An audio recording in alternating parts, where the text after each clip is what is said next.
Bon les gars, grosse galère, je vous ferai un topo de tout ça de toute façon. Mais là ça y est, on a déjà bien vidé l'appartement. C'est ce que j'ai à vous raconter les gars. Même Spielberg, il aurait pas pu faire mieux. On finit de tout déballer, de tout descendre en bas. Je mets dans le camion et on prend la route avec Samir. Donc c'est un début de vidéo qui s'annonce très mouvementé, je vous le dis. J'ai pas dormi de la nuit, vous allez comprendre pourquoi. Je suis tombé sur un déménageur à la base qui m'a bien fait peur. Très honnêtement. Allez, on est parti. Alors oui, il y en a encore de partout parce que justement, j'ai pas eu le temps de faire le ménage avant de sortir tout ça, mais on a quasiment terminé. Il ne reste plus que ça, la petite boîte, le cadre, enfin le truc, et effectivement la chaise du bureau et le bureau, donc on est parti. Allez, c'est parti. Je vous avoue, je suis ému. Je suis très ému. Voilà les amis, ça y est, on a fini de déménager, on est installé, on est chez moi. Alors le problème les amis, je vais pas vous mentir, c'est que là, pour le moment, on a juste des cartons et on n'a pas grand-chose. Effectivement, je suis parti de chez moi, je n'avais pas de meubles, j'avais juste mon bureau et tous mes cartons de mes affaires, etc. Mes sacs Launchfly, mes trucs de déco, etc. Enfin voilà, il y a vraiment de tout et de rien. Va falloir que je trie tout ça. D'ailleurs, pour vous montrer, là, mon lit actuellement, ça va être ça, je pense. Voilà, ça va être ma couette. Des fois, il faut se débrouiller dans la vie, il faut faire comme on peut. Et c'est ce que je vais faire de toute façon. J'ai un toit, c'est le principal. Maintenant, à moi de faire comme il faut. Et je suis vraiment content. Vraiment, je suis content d'avoir enfin déménagé. Ça a été assez rapide finalement. Pour Metz, on a mis à peu près 3h30, 4h avec un mec. Je suis passé par l'application Allo Voisin. Mais ça, je vous en parlerai vraiment ce soir quand je serai rentré. Parce que là, il va falloir que j'aille faire 2-3 courses. Mais je vais rentrer, je vais vous parler de tout ça, vous allez voir. Une histoire, les amis, mais digne d'un film Netflix. Ça n'arrive qu'à moi, ces conneries. Et je pense que, très honnêtement, j'ai évité la catastrophe. Vraiment, j'ai évité la catastrophe. Ça aurait pu être très grave pour moi, voire même très dangereux. Donc, heureusement, vous savez, des fois, on dit on a une bonne étoile ou on a un bon flair. Et bien là, ça a été clairement ce qui m'a permis de m'en sortir, on va dire. Mais je vais vous en parler. Bref, je vous ferai un home tour évidemment quand tous les cartons seront rangés. Pour ceux qui se demandent où je suis exactement à 5-10 minutes de Disney. Je suis dans la ville de Céris. Je n'aurai pas plus d'informations, évidemment, pour ne pas donner mon adresse. Mais voilà, je suis très bien situé. Je suis très bien placé. C'est fou. Enfin, vraiment, ça me fait du bien. Et je vais être honnête, c'est vrai que quand je suis parti de Metz tout à l'heure, j'ai pleuré. J'étais ému parce que je me suis... En fait, ça a été comme un aveu d'échec. Vous voyez ce que je veux dire? Un aveu de se dire, putain, j'ai essayé et ça n'a pas fonctionné. Et j'étais un peu en mode relou. Alors, pas le fait de m'être séparé, c'est pas ça, parce que ça fait 1 an qu'on est séparés, c'est pas le problème. C'est plus le style, j'ai voulu tenter quelque chose dans ma vie et ça n'a pas fonctionné. Donc, aujourd'hui, je vais tenter autrement, je vais faire avec ma façon. Et ça sera moi qui vais un peu dicter les règles, on va dire, entre guillemets. Il faudra qu'on s'adapte à mes règles. Et puis, je pense que ça sera la meilleure des choses. En tout cas, aujourd'hui, je pense que je vais être plus heureux. En tout cas, je vais faire en sorte d'être plus heureux. Je remercie infiniment Shakib, si tu vois cette vidéo, qui m'a énormément apporté. Vraiment, les amis, je vous jure, c'est un abonné que j'ai rencontré à Metz. C'est lui qui m'a énormément soutenu sur beaucoup de choses, justement, sur le déménagement, sur le fait de... C'est lui qui m'a loué son appartement que j'avais là, justement. Il m'a énormément apporté. Et comme je lui dis, en fait, c'est drôle parce qu'au début, c'était un abonné. Ensuite, ça a été un propriétaire. Et aujourd'hui, je peux dire que c'est un ami. Et des gens comme ça, d'une gentillesse, moi, j'ai pas les mots. Et ça m'a fait pleurer, ça m'a rendu ému.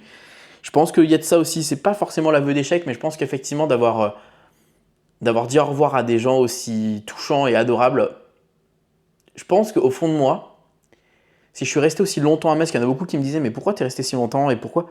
Je pense qu'il y avait une part de moi qui me disait « Mais je les aime bien en fait. Je les aime bien ces gens et j'ai pas envie de couper les ponts avec eux, j'ai pas envie de plus les voir, de plus les entendre, de plus... » Et ouais, j'avoue que ça m'a... Ah, je suis ému là, je suis désolé, je suis ému et c'est... Bref.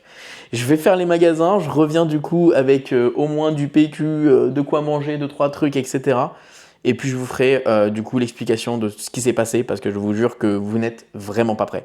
En tout cas, merci pour votre soutien sur la première vidéo du déménagement. Il va y avoir beaucoup de vidéos chill justement où je vais vous expliquer les choses, je vais vous parler à cœur ouvert. Mais il va y avoir également beaucoup de vidéos sur de la déco. Vous allez m'aider parce que là, c'est un peu trop blanc à mon goût. Donc, on va essayer de faire ça au mieux. En tout cas, allez, j'y vais et on se dit à toutes. Ah, je suis trop content, les gars, je suis trop content. Comme je l'ai dit dans ma dernière vidéo du déménagement, je suis heureux de ce déménagement. Je suis content de comment ça va se dérouler et de ce qu'il va y avoir par la suite. Il y en a d'ailleurs qui ont réagi sur ma dernière vidéo sur comment on appelle ça, sur la dépression et qui me disent tu fais une vidéo, tu es heureux, mais tu nous dis que tu es en dépression. Les gars, la dépression, ça ne se soigne pas en 24 heures, ça ne se soigne pas en quelques semaines, ça ne se soigne pas non plus en quelques mois. C'est un long parcours, c'est une longue bataille. Et c'est pas parce qu'il y a des choses qui vont me rendre heureux sur l'instant T que c'est parti, que je suis plus en dépression. C'est pas du tout le cas. Le but, c'est que ça avance. Il y a eu beaucoup déjà de choses faites de mon côté. J'arrive à justement, en fait, je pourrais en parler de toute façon, comme j'avais expliqué sur le fait de grow up dans la vie et de justement avancer et d'être au top de sa forme. Mais pour rapidement en parler, la dépression, c'est tu vas déjà voir les problèmes, pourquoi tu es en dépression, essayer d'y résoudre, essayer de régler ces problèmes s'ils sont potentiellement euh, dans une façon d'être réglés. Tu vas beaucoup en parler autour de toi, tu vas être accompagné. Enfin, là, il y a beaucoup de choses. Et donc voilà, donc forcément, moi, ça fait maintenant depuis juillet que je le sais à peu près que je suis en dépression. Et j'ai été accompagné, excusez-moi, pour être honnête avec vous, euh, septembre, octobre. J'ai fait quelques séances, ça n'a pas été convaincant justement avec la personne que je voyais à cette période-là. Ensuite, bon, bah, vous le savez, il y a le partenaire qui m'a contacté, donc du coup j'ai essayé de découvrir également. Mais moi je préfère le face-à-face, donc j'attends de voir justement, maintenant que j'ai déménagé, pour voir quelqu'un dans les alentours et justement faire du face-à-face parce que je me sens plus à l'aise personnellement de lâcher prise et de pouvoir parler directement à quelqu'un. Donc voilà, bref, c'était une petite aparté, mais c'est important de le dire. C'est pas parce que j'ai dit que j'étais heureux dans une vidéo que ça veut dire que ma dépression est partie. Bien au contraire, il y en a qui me disent mais tu te moques de nous, tu nous fais une vidéo, tu es heureux, et en fait non, tu n'es pas malheureux. Enfin bref, ne mélangez pas tout. Mon but c'est d'avancer, d'aller mieux, et ne pensez pas que justement parce que je vais dire quelque chose, que c'est acquis. Voilà, c'est tout. Mais du coup, mon déménagement, ça a été une grosse galère et justement, je vais vous mettre en garde contre ça parce qu'effectivement, j'ai été potentiellement dans une arnaque. Enfin, j'ai évité la catastrophe. J'ai clairement évité la catastrophe et je voulais justement vous en parler. Alors, j'ai mon téléphone parce que justement, j'ai tout répertorié sur mon canal Instagram pour en parler à justement mes abonnés. Et comme c'était il y a déjà 2-3 jours, j'ai pas envie d'oublier quelques éléments. Mais justement, je voulais vous en parler pour vous mettre en garde. Alors, il faut savoir que déjà, avant mon déménagement, j'avais prévu que des amis viennent m'aider, j'avais prévu que des abonnés me louent un camion, j'avais prévu que des gens viennent de Paris pour louer un camion et qu'on reparte à Paris de Metz. Enfin, c'était assez compliqué. Et je ne sais pas pourquoi, j'ai eu l'idée à un moment donné de me dire écoute, je connais l'application Allo Voisin, qui est une application, c'est pas en collaboration, mais qui est d'ailleurs, vous allez voir, c'est peut-être à vous méfier, mais qui est une application qui va vous faire venir des gens chez vous et qui vont vous aider à faire des tâches, que ce soit des tâches ménagères, que ce soit monter un meuble ou que ce soit justement, pour mon cas, faire un déménagement. Et vous allez voir que justement dans ce cas-là, il va y avoir beaucoup de gens qui vont me répondre et c'est ça justement qui va peut-être me permettre de me sauver de ma situation. Bref, donc du coup j'ai mis une annonce, on m'a contacté début de semaine pour justement un déménagement pour ce lundi de cette semaine. Et la personne très gentille, écoute, pas de problème, écoute, moi je suis là, je suis dispo, comme tu veux, pour tant de budget, machin, ok, trop bien, donc il m'avait dit 400 euros. Euh, donc quelqu'un qui m'avait l'air très honnête, qui avait 2 gros camions, donc tout se passait bien. Jusqu'au moment où le samedi, fin de journée, il m'envoie un message, il me dit ça me semble compromis, j'ai des problèmes avec mon camion, je suis bloqué en Belgique et il m'envoie une photo avec justement son camion qui est sur une dépanneuse. Je dis bon bah dommage. Bon, je vois que la date ne correspond pas, mais visiblement il m'a dit que le camion avait eu des problèmes déjà il y a 10 jours et que finalement, enfin bref, j'ai pas cherché à comprendre plus loin. Et du coup, j'ai réagi et je me suis dit, écoute, moi je vais chercher directement quelqu'un dans la précipitation de me dire, écoute, au moins j'ai quelqu'un pour me dépanner. Donc c'est ce que je fais, je mets une annonce sur Allo Voisin le samedi fin de journée et je dis, écoutez, je suis dans l'urgence, je pars lundi, enfin j'ai prévu lundi, maintenant si c'est pas lundi, c'est un autre jour, c'est pas grave. mais j'ai prévu de partir lundi, et si vous êtes disponible, machin, machin. Donc faites-moi vos devis, expliquez, etc. Donc j'ai eu plusieurs annonces, 1200 euros, 800 euros, 900 euros. Je me dis, ouais, c'est quand même un budget, c'est assez colossal. Moi, j'ai quand même pas mal de trucs à racheter par la suite, ça me semble assez compliqué. Et je tombe sur quelqu'un qui me fait un devis à 600 euros. Bon, on s'appelle, machin, je discute, je dis, écoutez, vous êtes la personne la moins chère pour le moment, c'est intéressant, vous avez pas mal de bons avis, c'est cool. Je dis, moi, j'ai que des cartons, j'ai pas de frigo, j'ai pas de table, j'ai pas de machin, j'ai pas de ceci, j'ai pas de cela. Il me dit, ok, ok, trop bien, bah écoutez, ça me semble good pour moi. N'hésitez pas à me dire et on voit ensemble. Mais grosso modo, il m'explique que ça lui semble bon, mais, euh, mais que visiblement, il préfère prendre un camion plus grand parce qu'il a peur de ne pas avoir assez de place. Donc, ça ne sera pas 600 euros finalement et ça sera un peu plus cher, 675 je crois, ou 650. Bref. Je dis, bon, bah écoutez, si vraiment c'est ce prix-là, bah écoutez, je m'adapte et il n'y a pas de souci. Enfin, voilà, je lui dis, mais bon, à voir. Dans tous les cas, je lui dis à voir, mais ça me semble bon. Ok, pas de problème. Je lui dis de toute façon, je vous donnerai l'adresse demain si c'est bon et il n'y a pas de problème. Donc c'est ce qui se passe. Le soir, je finis mes cartons et je suis en live. Et là, à ce moment-là, il y a un monsieur qui met une annonce, enfin qui m'envoie quelque chose et qui me dit pour 420 euros, je te fais le tout. Et là, je suis en mode trop bien, 420 euros, c'est génial. Donc on l'appelle, machin, il a l'air sérieux. Bon, écoute, pas de souci. Mais je me dis, je vais quand même le rappeler demain. Peut-être que là, il était je sais pas, fatigué, on n'en sait rien. Je préfère le rappeler pour savoir, etc. Le lendemain, donc dimanche, la veille de partir, je dis à justement, je fais un enterrement de vie garçon pour Roby, d'ailleurs, félicitations Roby pour ton mariage. Et je me dis, bon, il faut que j'essaie à un moment donné de rappeler le mec pour savoir si c'est toujours bon. Comme ça, au moins, je suis au courant et qu'il n'y a pas de Trafalgar. Donc je lui envoie un message, il ne me répond pas. Vers 18h, il me répond, il me dit c'est bon, il n'y a pas de souci, t'inquiète. Demain, 7h du matin, il n'y a pas de problème, etc. Ok, super. Bon, bah, c'est nickel. Moi, je suis content, je me dis bon, bah, c'est parfait, au moins je vais pouvoir déménager, tout est bon.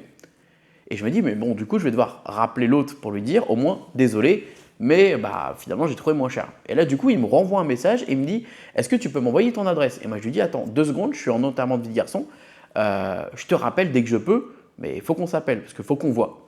Enfin, je lui dis, il faut qu'on voit. Et là, il commence à me dire, comment ça, ça sent le roussi, entre guillemets, je comprends pas trop, d'où tu veux qu'on voit, enfin, normalement, on est carré, on est bon. Je dis non, j'ai eu d'autres annonces, il faut que je t'en parle et qu'on voit ensemble parce que moi, je ne peux pas me permettre de me précipiter et de partir sur quelque chose d'aussi rapide.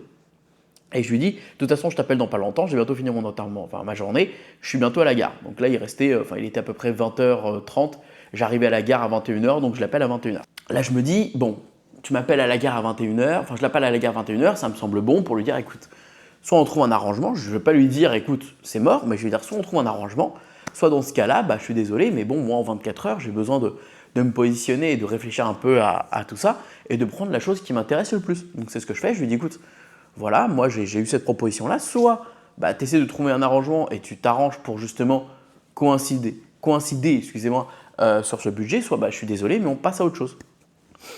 Et là, bah, il s'est complètement métamorphosé, il a commencé à m'insulter, tu n'es pas pro, machin, c'est pas normal, tu me préviens au dernier moment. Moi, j'ai loué finalement un plus gros camion, donc du coup, ça m'a coûté des frais. Je suis pas d'accord sur le fait que justement, machin.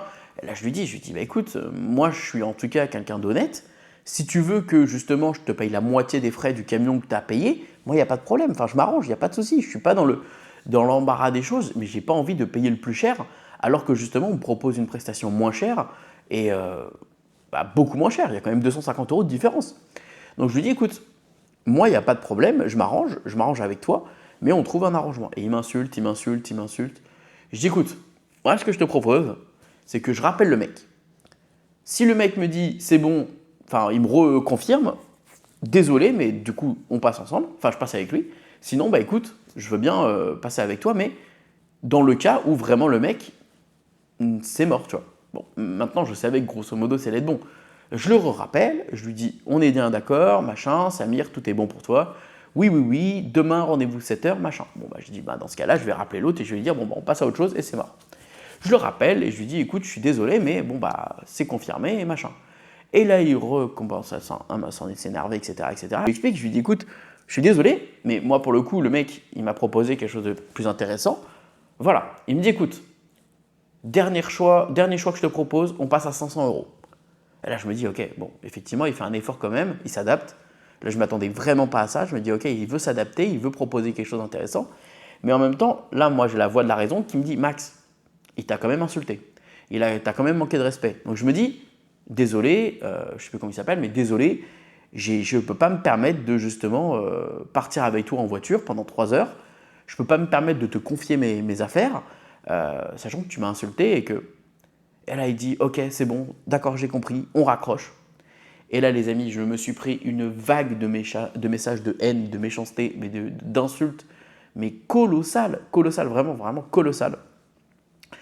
Des menaces, je vais venir, t'as intérêt à avoir des gars en bas de chez toi, je connais ton adresse vu que du coup je lui avais donné, je connais à l'heure à laquelle tu vas partir, tu partiras jamais, machin, machin, je t'attendrai toute la semaine s'il le faut, machin, mais des menaces genre en mode, moi j'étais stressé, je me dis attends mais je lui ai proposé de lui payer le remboursement de son camion à moitié, enfin j'ai voulu faire des efforts et je me fais entre guillemets insulter et menacer de cette façon-là. Donc j'avoue que j'étais pas bien du tout, limite j'avais envie de tout annuler et de me dire je ne pars pas parce que j'étais sous la fatigue du déménagement, en même temps la fatigue du LEVG, de la journée que j'avais fait, et en même temps je me dis attends si je suis en train de déménager avec mes gros cartons et que je vois un mec tout vénère qui commence à arriver avec un bande de potes, moi je fais quoi en fait?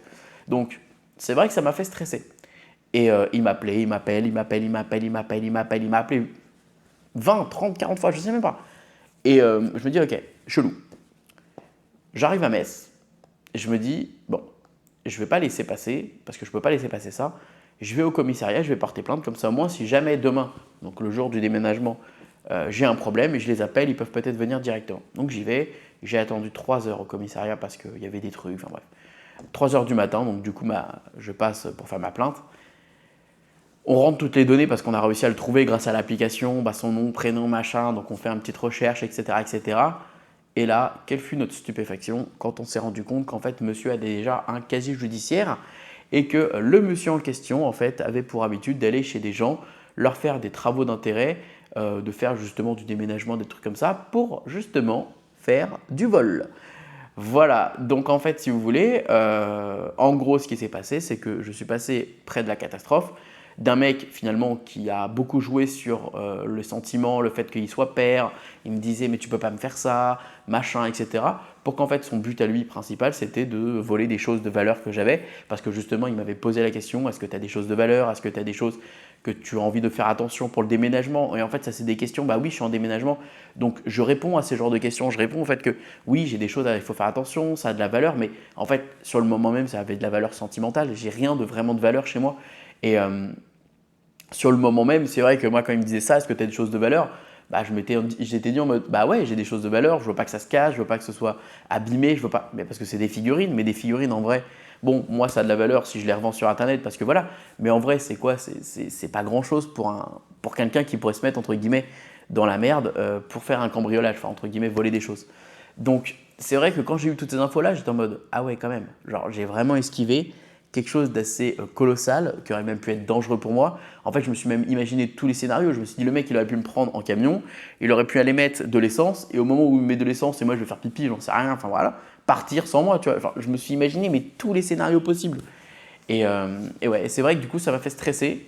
Heureusement, le déménagement, le lendemain, il n'était pas là, même s'il m'a appelé jusqu'à 6 h du matin quand même. Nous, on s'est levé à 6 h 30. Mon dernier appel que j'ai reçu, c'était 6 h du matin. Pour vous dire, c'est n'importe quoi. Et donc du coup, finalement, il n'était pas là, et bien heureusement, franchement, je ne vais pas vous mentir. Et on a pu faire le déménagement tranquille, on est venu jusqu'ici, tout s'est bien passé, la personne qui m'a aidé a été au top. Et comme quoi, il peut y avoir vraiment des cas bien sur Allo Voisin, c'est une bonne application, mais soyez vraiment vigilants de qui vous appelez chez vous. Et ce qui est fou, c'est que la personne en question sur qui j'allais partir et que j'allais justement jeter mon dévolu la première fois, avait quand même de très bons avis. Et en fait, quand tu vois qu'il a un casier judiciaire à la police, tu te dis « Ah, effectivement, c'est compliqué ». Bref, voilà les amis, c'était juste une petite explication de ce qui m'est arrivé. C'était pour vous mettre en garde, parce que je sais qu'il y en a beaucoup parmi vous qui… En fait, je comprends certains qui disent « Oui, tu loues un camion et tu te débrouilles, machin ». Mais il y a tellement de facteurs qui, des fois, te disent « Mais ouais, tu as quand même envie d'avoir un coup de main. Oui, tu as quand même envie d'avoir quelqu'un qui t'aide, machin. » Enfin, donc, passer par des applications si tu n'as pas malheureusement le permis ou tu n'as pas malheureusement d'amis autour de toi, bah, c'est vrai que c'est pratique, mais faites gaffe et soyez vigilants. C'est hyper important, je pense. En tout cas, si jamais vous êtes dans ce genre de situation, n'hésitez pas à poser plein de questions, essayez de comprendre, de voir la personne dans un premier temps, enfin voilà, et d'avoir un maximum d'informations sur lui. En tout cas, ça peut être pratique. Bref, voilà les amis, j'espère que cette vidéo vous aura plu. On se retrouve prochainement, comme ça je vous ferai un petit home tour justement de l'appart et vous allez voir un peu tous les projets qui sont justement en cours et tout ce que j'ai prévu prochainement. Et évidemment, vous allez voir le début avec ma maman qui arrive bientôt. J'espère que cette petite série de vidéos vous plaît, ça va être vraiment chill comme je vous dis. Et il va y en avoir plein parce que vous avez été vraiment au taquet sur la première vidéo et j'en suis vraiment content. Ça me fait vraiment du bien de faire autre chose que du Disney, même si je suis revenu quand même ici pour Disney. Et j'ai hâte de remettre les pieds, hein, mais j'ai juste pas le temps pour le moment. Donc je me dis, écoutez, c'est cool de pouvoir vous montrer l'évolution des choses et comment justement avec mon premier appartement que j'avais eu à l'époque, avec justement l'appartement que j'ai eu avec Johan et maintenant celui-ci, bah en fait vous avez l'évolution de tous mes déménagements et c'est plutôt cool je trouve. Voilà. Je vous fais des bisous, je vous dis à très vite pour une prochaine vidéo. À très vite pour plus de autres et voilà.